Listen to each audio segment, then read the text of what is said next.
जब वो कॉलेज में एमएससी की पढ़ाई कर रही थी। वो उस समय वहाँ के गर्ल्स हॉस्टल में ही रहा करती थी।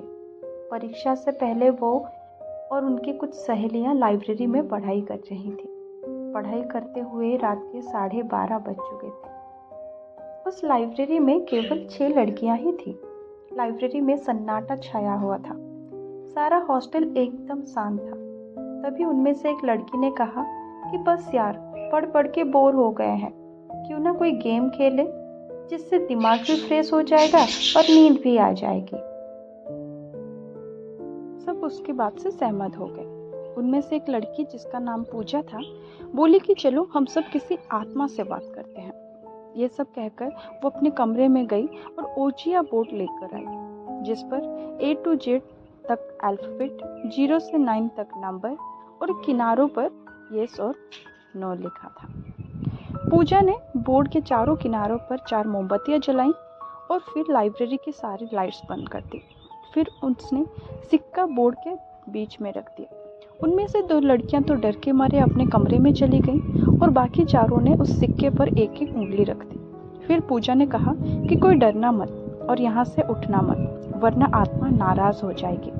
अब पूजा बोलने लगी, अगर यहाँ पर कोई आत्मा है तो प्लीज़ हमसे बात करें। लाइब्रेरी में अजीब सा सन्नाटा और अंधेरा छाया हुआ था। अचानक लाइब्रेरी में कहीं से कुछ आवाज़ आई। उन्होंने सोचा शायद कहीं कोई किताब गिर गई होगी। उसी समय सिक्का हिला और जसमीत दीदी ने पूछा, क्या यहाँ पर कोई आत्मा है? तभी छत पर लगा बंद पंखा जोर से हिलने लगा। सभी लड़कियां डर गईं, लेकिन पूजा ने कहा कि कोई भी लड़की अकेले मत भागना, ऐसा करने से आत्मा उसे नुकसान पहुंचा सकती है। उसके बाद पूजा ने ऊपर देखते हुए कहा कि अगर कोई आत्मा यहाँ है तो हमसे बात करे।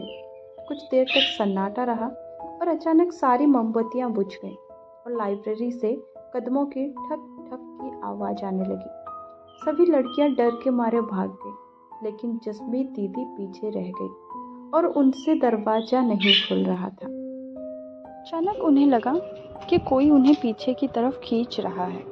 वो जोर जोर से रोने लगे और चिल्लाने लगे। उनकी आवाज़ सुनकर हॉस्टल की सारी लड़कियां जाग गई और उठकर लाइब्रेरी की तरफ दौड़ी। हॉस्टल वार्डन और सभी लड़कियां ने मिलकर दरवाज़ा खोला और दीदी को बाहर निकाला। इस घटना के बाद उन्हें आज तक लाइब्रेरी से डरावने आवाज़ आते हैं और वो आज तक उस घटना को नहीं भूले। तो दोस्तों, मेरी दीदी के अनुभव के देखकर मुझे ये लगा कि कभी भी किसी आत्मा या प्रेत को परेशान नहीं करना चाहिए, ताकि जिससे कि हमें नुकसान पहुंचे।